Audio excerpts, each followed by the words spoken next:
Hello students, welcome to Swami Vivekananda Institute. My name is Shaheen and in this particular lecture video, we are going to start a new lecture and इस lecture में ये business statistics and research method का आप लोगों का topic है और इसके अंदर हम लोग already 2 lectures को discuss कर रख चुके हैं जो कि हमारा discuss हमने किया था that is central tendency and जो सेकेंड वन टॉपिक था that is measure of dispersion.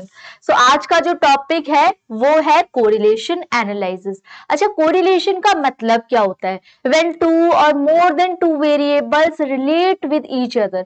हम ये देखते हैं कि दो वेरिएबल्स जो गिवन है क्या वो एक दूसरे से रिलेटेड है, कुछ ना कुछ उनका कनेक्शन फॉर्म हो रहा है या नहीं, वो ही होता है कोरिलेशन। ठीक है, कोरिलेशन का मतलब समझ गए? कोरिलेशन का मतलब होता है how to more than two variable correlate each other. ठीक है, यहाँ पे कोरिलेशन की अगर मैं टाइप्स की बात करूं तो there are many types of correlation like positive correlation, negative correlation, है ना, लीनियर कोरिलेशन, ठीक है, नो कोरिलेशन। अच्छा, नो कोरिलेशन का क्या मतलब होगा? जहां पे कोई रिलेशन ही नहीं होता, एक डेटा यहाँ का है ईस्ट का है, एक डेटा वेस्ट का है, कोई भी कनेक्शन है ही नहीं डेटा के बीच में, तो ये वाला जो डेटा होता है that is called the no correlation point. ठीक है, कोई रिलेशन ही नहीं है इनके बीच में। लेकिन पॉजिटिव कोरिलेशन का मतलब क्या होता है कि जब एक डेटा इंक्रीज हो रहा है तो दूसरा डेटा भी इंक्रीज करे, एक डेटा डिक्रीज हो रहा है तो दूसरे डेटा भी डिक्रीज करे। मींस इफ अगर एक डेटा इंक्रीज कर रहा है तो दूसरा भी अपवर्ड डायरेक्शन में इंक्रीज होना चाहिए और एक डेटा डिक्रीज होना चाहिए तो सेम सिनेरियो दूसरे डेटा के साथ भी डिक्रीज का रहता है। अच्छा, इसके अलावा लीनियर कोरिलेशन का क्या मतलब होता है? जब सेम प्रपोर्शन में इंक्रीज या डिक्रीज होता है वेरिएबल का। ठीक है, तो ये है कोरिलेशन। कोरिलेशन को आप कंसिडर करते हो जहां पे आप स्कैटर डायग्राम को पढ़ते हो, कार्ल पियर्सन कोरिलेशन को पढ़ते हो एंड देन उसके बाद हम पढ़ते हैं स्पीयरमैन्स कोरिलेशन, रैंक कोरिलेशन को पढ़ते हो, जहां पे on the basis of some ranks क्या करते हैं, हम डिराइव करते हैं अपने आंसर को। तो स्टार्ट करते हैं इसकी थ्योरी से। तो ये क्या है? कोरिलेशन क्या है? A person can confine himself to the univariate distribution. That is distribution किसके बेसिस पे है? One variable. जब एक वेरिएबल का बीच में डिस्ट्रीब्यूशन है तो क्या उसका कनेक्शन किसी और के साथ होगा? तो नहीं होगा। हाउएवर वन में अक्रॉस टू और मोर वेरिएबल, लेकिन जब उसका कनेक्शन दो या दो से ज्यादा वेरिएबल के साथ होता है तो वो एक को रिलेशन कहलाता है।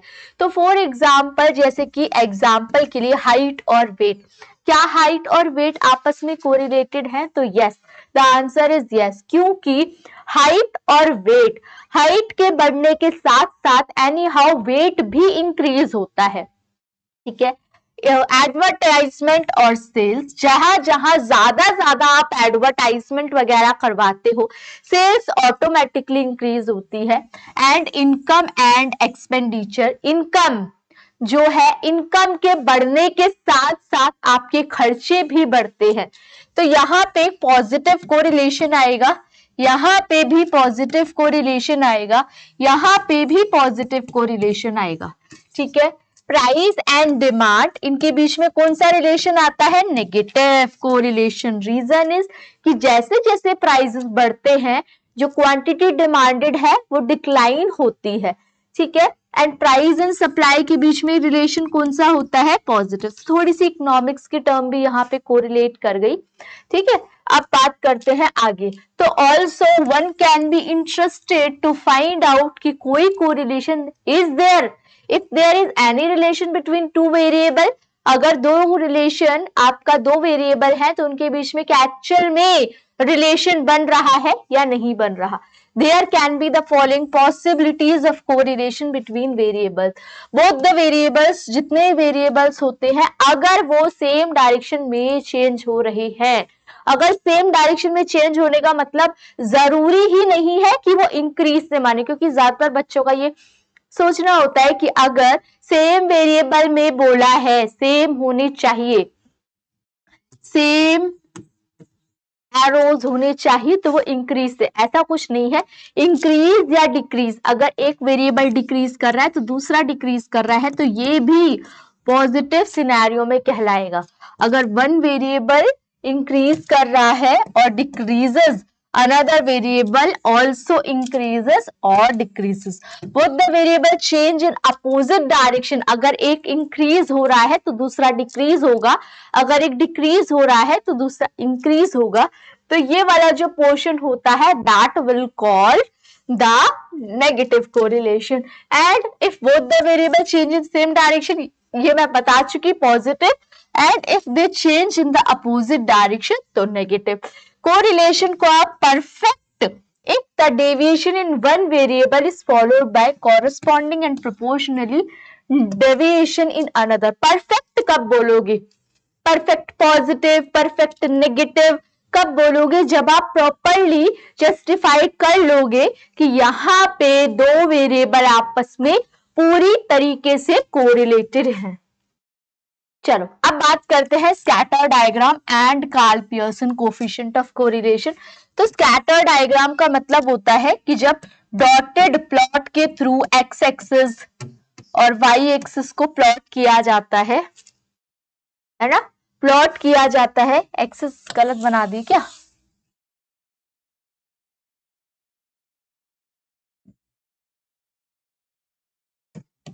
सही तो है, एक्स एक्सिस वाई एक्सिस. ठीक है, तो जब इनके थ्रू आप डॉटेड प्लॉट करते हो तो इनके बीच में ये जो डॉट्स हैं इनका कोरिलेशन चेक किया जाता है.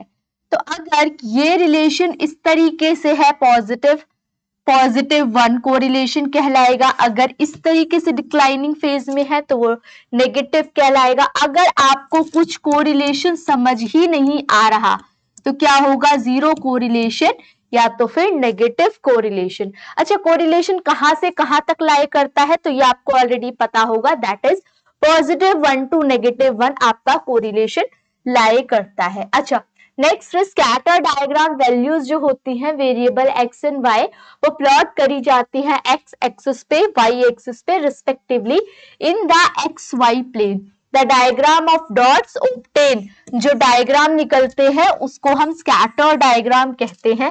From the scatter diagram we can get a good idea. और स्कैटर डायग्राम से आइडिया तो एक अच्छा मिलता है, लेकिन जो चीज है वो ये है कि यहाँ पे आपको ये भी देखना पड़ता है कि स्कैटर डायग्राम के थ्रू आप जो प्लॉटिंग कर रहे हो वो एनी हाउ किस हद तक कोरिलेट कर रही है. ठीक है, now if dots are very dense, अगर आपस में कोरिलेटेड है, आपस में बहुत आपस में डॉटेड बहुत सिमिलर टाइप की है, क्लोज है, तो हम ये मानेंगे कि ये स्ट्रॉन्ग कोरिलेशन है वेरिएबल्स के बीच में. लेकिन अगर डॉट्स बिखरी हुई है, स्कैटर्ड है, तो हम मानेंगे कि यहाँ पे पुअर कोरिलेशन है दो वेरिएबल्स का बीच में प्लॉटेड ऑन एक्स वाई. इस मेथड के कुछ डिसएडवांटेजेस भी हैं क्योंकि ये method not suitable for number of observation is large. जब लार्ज डेटा होता है तो उनके लिए सुटेबल नहीं होता, तो एक negative point. And this method is not able to give a numerical values of the correlation. ये आपको एक रिलेशन तो बताएगा लेकिन इस रिलेशन की जो क्वांटिटेटिव वैल्यू है उसको जस्टिफाई नहीं करेगा. ठीक है, तो यहाँ पे हमने एक पॉइंट कंसीडर कर लिया है. अगर आपको कोई भी डाउट है तो इससे रिलेटेड अभी पूछो, फिर हम नेक्स्ट टॉपिक पे बढ़ते हैं.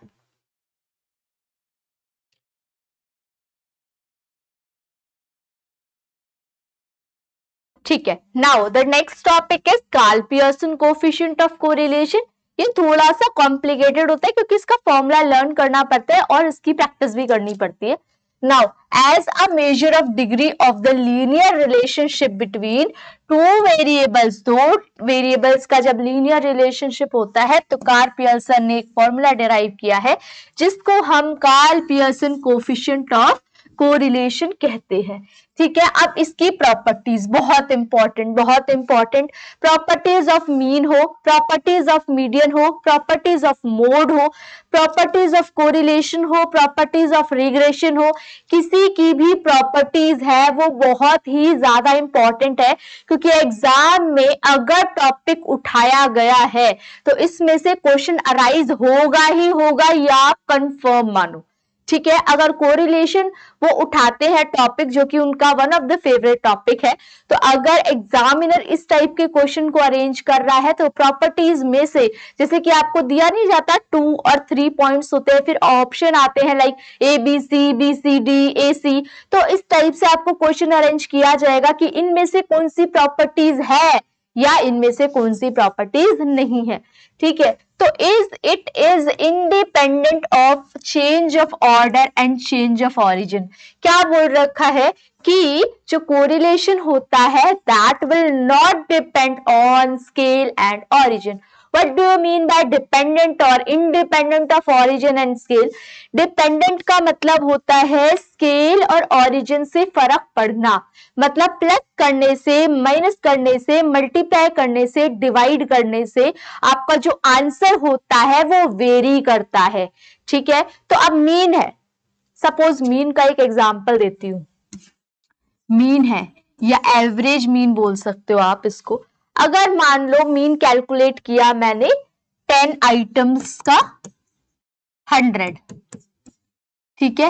अब मैंने बोला हर सीरीज में 2 वेरिएबल ऐड होता है, हर आइटम में 2 आइटम्स को ऐड करते हैं, तो मीन में भी कितने की वेरिएशन आएगी? 2 की वेरिएशन आएगी।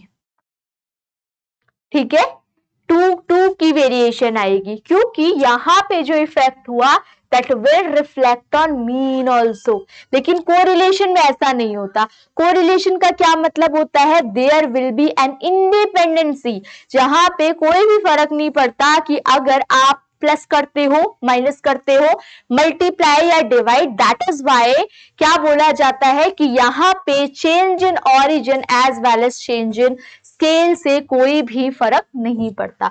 तो ये वाला पॉइंट इज मोस्ट इंपॉर्टेंट, इसको स्किप नहीं करोगे, और मैंने एक्सप्लेन भी कर दिया कि ये कैसे कोरिलेटेड है। नाउ लिमिट ऑफ, ये तो मैं ऑलरेडी बता चुकी कि जो कोरिलेशन होता है that will lie from -1 to 1, इनके बीच की रेंज होती है, और जो 0 होता है that will be no correlation, कोई कोरिलेशन ही नहीं है। Now only provide a measure of linear relationship between these two variables. इन दो वेरिएबल्स के बीच में it is not suitable for non linear relationship. इन्होंने बोल रखा है कि अगर कोई भी वेरिएबल में लीनियर रिलेशनशिप एग्जिस्ट हो रहा है तो नॉन लीनियर रिलेशनशिप एग्जिस्ट नहीं होगा। 2 इंडिपेंडेंट वेरिएबल अनकोरिलेटेड होंगे। फॉर इंडिपेंडेंट वेरिएबल अगर उनका आंसर 0 है, मतलब कोरिलेशन 0 आ रहे, it means they are not correlated. जो कोरिलेशन है वो रिलेटेड नहीं है, कोरिलेशन 0 आएगा। नाउ 2 अनकोरिलेटेड वेरिएबल्स, दो जो वेरिएबल्स हैं जो आपस में जुड़े नहीं हैं, तो उनका रिलेशन क्या आएगा? 0। Correlation and 0 covariance are not independent. 0 correlation implies, 0 correlation का मतलब है लीनियर इंडिपेंडेंसी, मींस एक वेरिएबल के बढ़ने, इंक्रीज होने से, डिक्रीज होने से या मल्टीपल टाइम्स में फ्लक्चुएट होने से कोई भी फर्क नहीं पड़ता। ठीक है, ये बोल रखा है इसकी प्रॉपर्टीज के अंदर। अच्छा, प्रॉपर्टीज के अंदर आप लोग फॉर्मूले को भी स्किप मत करना। फॉर्मूले के साथ साथ आप लोगों को इनके क्वेश्चंस की भी प्रैक्टिस करनी है, भले ही एग्जाम के पॉइंट ऑफ व्यू से ये इंपॉर्टेंट हो या नहीं हो, आपको इसकी प्रैक्टिस बहुत अच्छे से करनी पड़ेगी। ठीक है, नेक्स्ट इज कोरिलेशन का फॉर्मूला क्या होता है? कोवेरियंस एक्स वाई अपॉन में standard deviation X, standard deviation Y. ठीक है, और इसके अलावा अगर कोवेरियंस का फॉर्मूला पूछा जाता है तो सिंपल है, कोवेरियंस एक्स वाई क्या हो जाएगा? Correlation X Y multiply by standard deviation X, standard deviation Y, ये हो जाए। Now the next thing is, जहां पे कोवेरियंस का क्या मतलब है कि covariance between X and Y and जो स्टैंडर्ड डेविएशन एक्स है और ये जो स्टैंडर्ड डेविएशन वाई है। अच्छा, यहाँ पे स्टैंडर्ड डेविएशन एक्स कैसे निकलेगा? जैसे कि प्रीवियस क्लास में मैंने बताया था कि स्टैंडर्ड डेविएशन कैसे कैलकुलेट होता है। So first of all we have to calculate the mean value and then subtract the whole series, then square all the values and then add all the values. You have to calculate the sum of all the values and divide it by n divided by number. उन सब number से हम लोग क्या करते हैं, subtract करके, पहले हम सब्ट्रैक्ट करते हैं, देन स्क्वायर करते हैं, स्क्वायर के बाद सम निकालते हैं, and then lastly we divide it.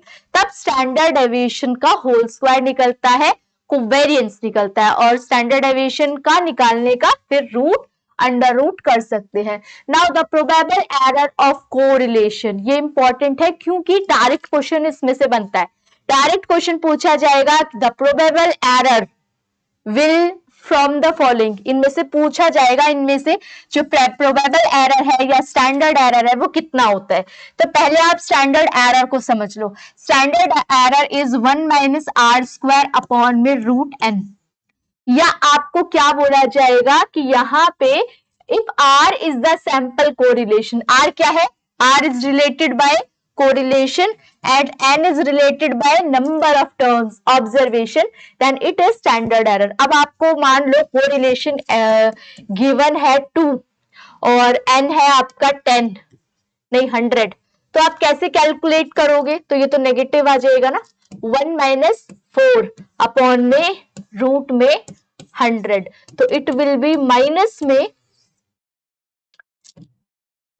में 3, और ये कितना हो जाएगा 10, then 0.3 negative 0.3 will be the correct answer. Now the probable error of correlation coefficient is given by, probable error कैसे कैलकुलेट होता है, probable error is similar like standard error, लेकिन इसमें ये जो नंबर है कांस्टेंट वैल्यू, इसका ध्यान रखना, दैट विल बी 0.6745, इसको मेमोराइज करके रखना है क्योंकि ये कांस्टेंट वैल्यू है। तो जब 1 minus R square divided by root N करते हैं तो that will be the standard error of correlation, और जब इसमें 0.6745 को मल्टीप्लाई कर देते हैं then it will become the probable error. Okay, probable error और इसमें स्टैंडर्ड एरर में कोई डाउट नहीं होना चाहिए, that will come on formula based only, फॉर्मूले के बेसिस पे इससे क्वेश्चन अराइज होता है हर बार। Now the reason for taking the factor, अब इन्होंने ये रीजन भी बता दिया कि हम 0.6745 किस बेसिस पे ले रहे हैं, तो 0.6745 will be on the basis की ये जो रेंज है वो 1.1 प्लस माइनस 0.6745 है, जो कि 50% एरिया को कवर करती है। 50% एरिया को कवर करने की वजह से we have to take the number as a constant term, that is 0.6745. Okay. Now the next topic will be rank correlation। rank correlation क्योंकि correlation term के साथ ही correlated है, तो that is why अभी हम इसको study कर लेते हैं। अब rank correlation का मतलब basically होगा क्या, जहां पे आप रैंक डिस्ट्रीब्यूट कर देते हो, है ना, ये तो क्वालिटेटिव एस्पेक्ट से भी देखा जाता है। चलो अब इसकी बात करते हैं। Let us take a group of N individual, ठीक है, आपने N individual, number of individuals को चूज कर लिया, अब आपने उनको नंबर रैंक दिया कि number 1 rank, number 2 rank, order of merit और proficiency in position of 2 characteristics, 2 characteristics है A and B, these rank in the 2 characteristics will different भी हो सकती है उनकी rank. For example if we consider the relation between, अब आप बताओ इंटेलिजेंस एंड पावर के बीच में जो रिलेशनशिप होगा, it is not necessary that a powerful individual is intelligent also. तो क्या कह रहे हैं कि हाँ कोरिलेटेड हो सकता है, लेकिन इट इज नॉट मोस्टली भी पॉसिबल कि ये कोरिलेटेड ही हो। जैसे कि एक टर्म इन्होंने इंडिविजुअल पर्सन के इंटेलिजेंस और पावर की बात करिए, तो एक पावरफुल इंसान जरूरी नहीं है कि वो इंटेलिजेंट भी हो। Let X I and Y I, इन्होंने नंबर दे दिया है 1 2 से लेके एन तक, the rank of individual in 2 characteristics A and B को, जो ये है पियर्सन कोफिशिएंट ऑफ कोरिलेशन, जो रैंक कोरिलेशन है between the ranks X I's and Y's called the rank correlation. जब हम रैंक देते हैं किसी बेसिस पे तो वो क्या कहलाता है, आपका रैंक कोरिलेशन कहलाता है। इसके भी नोट्स देख लो। इसमें इंपॉर्टेंट क्या है, स्पीयरमैन्स रैंक कोरिलेशन कुछ नहीं है but the Karl Pearson coefficient of correlation जैसा ही है, लेकिन इसमें रैंक को कंसिडर किया जाता है, interpreted in the same as Karl Pearson coefficient of correlation. Spearman's rank correlation आसान है कैलकुलेट करना अगर मैं इसको कंपेयर करती हूं विद द कार्ल पियर्सन। और सबसे इजी इन तीनों में से कौन सा है, अभी हम लोगों ने 3 टॉपिक को कवर किया, that is Karl Pearson and scatter diagram and Spearman's rank correlation. तो इनमें से सबसे इजी। अब आपका क्वेश्चन ये अराइज हुआ कि मैम अभी तो हमने इसे कैलकुलेट करना ही नहीं सीखा, किस बेसिस पे आप बोल रहे हो कि ये आसान होता है कार्ल पियर्सन के कोफिशिएंट के अकॉर्डिंगली। तो अभी हम इसका फॉर्मूला भी डिस्कस करेंगे। अभी आप लोगों के लिए ये इंपॉर्टेंट है कि ये थोड़ा इजी होता है, अभी आप खुद ही समझ जाओगे कि ये इजी क्यों होता है। Easy to calculate compare to Karl Pearson coefficient of correlation. अच्छा ये बताओ कि Karl Pearson coefficient of correlation तो पता चल गया ना, जहां पे आपको स्टैंडर्ड डेविएशन जैसा कॉम्प्लिकेटेड टर्म निकालना पड़ता है। ठीक है, तो स्टैंडर्ड डेविएशन जैसा कॉम्प्लिकेटेड टर्म तो डिफिकल्टी बनाता है क्वेश्चन को। Now while dealing with qualitative data, जब हम क्वालिटेटिव डेटा को, क्योंकि जो रैंक कोरिलेशन होता है ये ऑर्डिनल डेटा के साथ डील करता है, जैसे आपने पढ़ा है ना नॉमिनल, ऑर्डिनल, इंटरवल, रेशियो, ये तो पढ़ा होगा आपने रिसर्च में और पहले भी काफी टॉपिक्स में पढ़ा होगा। तो नॉमिनल और जो ऑर्डिनल होते हैं that will B qualitative based, और इंटरवल रेशियो जो होते हैं वो किसके ऊपर बेस्ड होते हैं, that will B quantitative based, और जो रेशियो होता है उसके अंदर जीरो को भी कंसिडर किया जाता है। Now while dealing with qualitative data स्पीयरमैन्स correlation जो होता है कोफिशिएंट उसका हम इस्तेमाल करते हैं, शुड बी यूज्ड।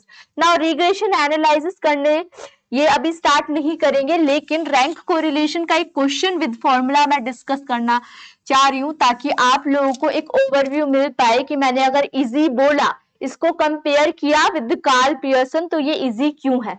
चलो क्वेश्चन की बात करते हैं। सबसे पहले है ये आपका नंबर 1, ये है क्लास इंटरवल 2। क्लास इंटरवल नहीं, इंडिविजुअल सीरीज है।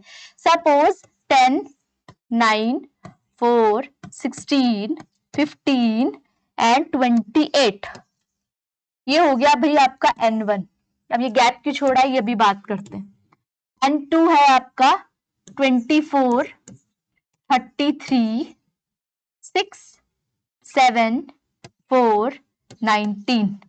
चलो अब इनकी रैंक की बात करते हैं। ठीक है, ये रैंक 1 होगा, ये रैंक 2 होगा। सीरीज दे दी आपको 2। अब क्योंकि हमें कोरिलेशन फाइंड करना है ना 2 वेरिएबल्स के बीच में, चाहे वो रैंक के बेसिस पे करे, चाहे वो स्कैटर डायग्राम के बेसिस पे करे, चाहे वो कार्ल पियर्सन के बेसिस पे करे। तो जो यहाँ पे n है, यहाँ पे अगर मैं रैंक दूं तो सबसे असेंडिंग ऑर्डर में अरेंज भी कर सकते हो, डिसेंडिंग में, लेकिन ऐसा नहीं करना कि यहाँ पे असेंडिंग कर लो यहाँ पे डिसेंडिंग। तो मेरा तो एक ही फॉर्मूला है, चाहे मीडियन में कैलकुलेट करूं चाहे रैंक में, मैं बिल्कुल स्टार्टिंग से शुरू करती हूँ, that will B ascending order. तो बताओ जरा, इसमें सबसे छोटा नंबर इसको दे दिया 1, अब इससे बड़ा 2, then 3, then 4, then 5 and then 6। ये हो गया रैंक 1 अरेंज। इसकी बात करते हैं। सबसे पहले इसको रैंक 1 नंबर देख लो, 1 2 3 4 5 6, 1 2 3 4 5 6। ठीक है, 1 देन 2 देन 3 देन 4, उसके बाद आएगा 5 एंड देन 6। ठीक है, अब you need to calculate the D वाला पार्ट। ठीक है, अब ये डी का क्या मतलब होता है, डी का मतलब होता है R1 minus R2, R1 minus R2। इसमें सिंबल का फर्क मत लेना। चलो 3 माइनस 5 यहाँ पे निकाला जाता है डी स्क्वायर। यहाँ पे 3 माइनस 5 कितना हो जाएगा, -2, 2 माइनस 6 4, देन 1 और 2 हो जाएगा -1, 5 3 हो जाएगा 2, 4 में से 1 जाएगा 3, 6 में से 4 जाएगा 2। अब इनकी स्क्वायरिंग करनी पड़ेगी तो 4, 16, 1, 4, 9 and 4 and then you have to add on this. अच्छा फॉर्मूला क्या होता है 1 minus 6 sigma D square upon में n क्यूब माइनस n, ये होता है फॉर्मूला। अच्छा अब इनको ऐड कर देते हैं, 16 4 कितना हो गया 20, 9 1 हो गया 10, तो 20 प्लस 10 30, 30 प्लस ये हो जाएगा 38। बस हो गया question solve. 1 minus 6 sigma D square, तो 6 डी स्क्वायर की वैल्यू कितनी आई सिग्मा 38 और n कितनी वैल्यू है 1 2 3, अभी हमने काउंट करी थी 6, तो 6 का क्यूब माइनस 6, तो अगर आप इसको सॉल्व करो 1 minus 38 into 6,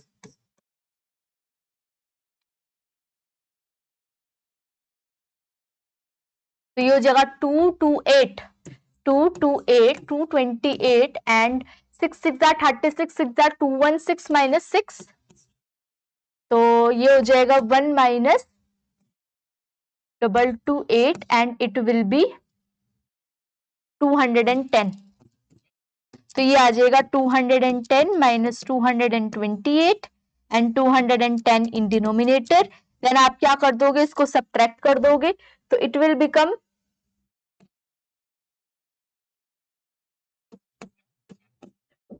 18 divided by 210, 370 times में 36 टाइम्स में 235 23, तो 35 को 0 पॉइंट समथिंग 0.9 समथिंग से आपका क्या निकल जाएगा correlation, and that will be in are negative form. तो इस तरीके से आप समझ चुके होंगे कि जो कोरिलेशन होता है उसमें रैंक स्पीयरमैन्स कोरिलेशन का जो रैंक होता है वो भी कैलकुलेट करना थोड़ा सा इजी होता है as compare to Karl Pearson method. ठीक है, तो आज हम लोगों ने कोरिलेशन के टॉपिक को विद द प्रैक्टिकल सॉल्व कर चुके हैं हम लोग। बाकी आप लोगों को कोई डाउट होता है इस पर्टिकुलर लेक्चर वीडियो से रिलेटेड तो आप लोग कमेंट सेक्शन में मेंशन कर सकते हो, या आपको कोई और लेक्चर की रिक्वायरमेंट है तो भी आप लोग बता सकते हो। ठीक है, और बाकी आप लोगों से नेक्स्ट लेक्चर वीडियो में मिलेंगे। Thank you for watching.